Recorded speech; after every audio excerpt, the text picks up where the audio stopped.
जो डॉक्टर दवाइयाँ लिखता है वो मैं नहीं दे सकता। मैंने कहा यार तुम लोग और बीमार हो जाओगे। ऐसे बहुत सारे लोग हैं, मुझे थोड़ा सा शक है, टेस्ट जो ना करा के ले आओ। ये मरीज बेचे जाते हैं, 600 का बिल बना तो 300 मेरे, लिखेंगे भी वो दवाई जो उस मेडिकल पे मिलती हो। अब डॉक्टर साहब उसकी खाल उतार रहे हैं। मुझे एक दोस्त मिला, बीमार लग रहा था, परेशान लग रहा था। मैं क्या हुआ?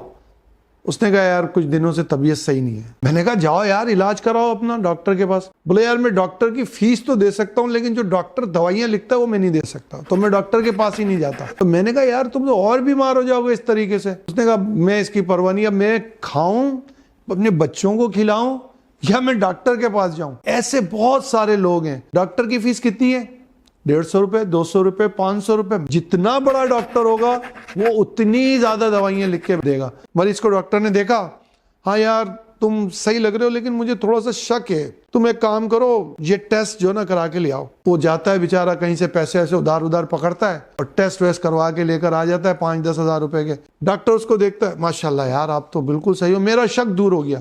अल्लाह के डॉक्टर को पता था इसको कुछ नहीं है। ये मरीज बेचे जाते हैं लेबोरेटरीज के अंदर कि भाई मेरा एक पेशेंट आएगा, अगर उसका 600 का बिल बना तो 300 मेरे हैं। मरीज बिक गया, क्योंकि लोग डॉक्टर के ऊपर यकीन करते हैं। वो अगर नया यकीन करें तो उनका इलाज कैसे हो? यकीन का फायदा उठाते हुए उसको इतनी सारी दवाइयां लिख देंगे जो उसको जरूरत नहीं है, और लिखेंगे भी वो दवाई जो उस मेडिकल पे मिलती हो। और बाद में क्या बोलेंगे, मुझे दिखा के जाना। दिखाने से क्या मुराद होती है कि तुमने दवाई ले ली वहां से, मेरा कमीशन पक्का हो गया। डॉक्टर के यहाँ जाते हैं, मेडिकल रेप वाले बैठे होते हैं, तो वो आपने देखा होगा डॉक्टर साहब को मेडिकल रेप वाले ने उम्रे पे भेज दिया। डॉक्टर साहब वर्ल्ड टूर पे चले गए, पूरी दुनिया घुमा रहे हैं, यूरोप घुमा रहे हैं, 30-40-50 लाख रुपए का खर्चा है। कैसे कमा रहे हैं आप? उसकी वजह यह है कि डॉक्टर्स उनकी दवाइयां लिखते हैं। मैं ये समझता हूँ कि डॉक्टर जिसको लोग मसीहा समझते हैं, अपना हमदर्द समझते हैं, क्या डॉक्टर को ये सब चीजें गवारा करती हैं? और अपने 2 पैसे बनाने के चक्कर में, अपना माल बनाने के चक्कर में, या अपना वर्ल्ड टूर करने के चक्कर में, या अपने घर में एसी लगाने के चक्कर में अपने बच्चों को इस तरह का नाजायज माल कमा के दे। जेन्युइन दवाई बनती है,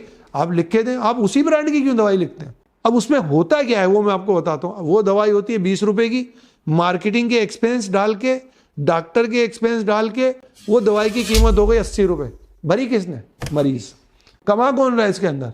मेडिकल कंपनीज और डॉक्टर। दवासाज कंपनियों से मैं मुखातिब हूँ। अगर आपकी दवा सही है तो आपको जरूरत क्या है उसको कमीशन देने की? फॉर्मूला अच्छा दें, आपकी दवाई अच्छी होगी, डॉक्टर की मजबूरी बन जाए कि वो लिखे आपकी दवाई, जिससे मरीज सही होते हैं। जब आप नाकिस दवाई लिखते हैं, मरीज भी अच्छा नहीं होता। दवाई काम नहीं कर रही, मरीज का मर्ज बढ़ रहा है।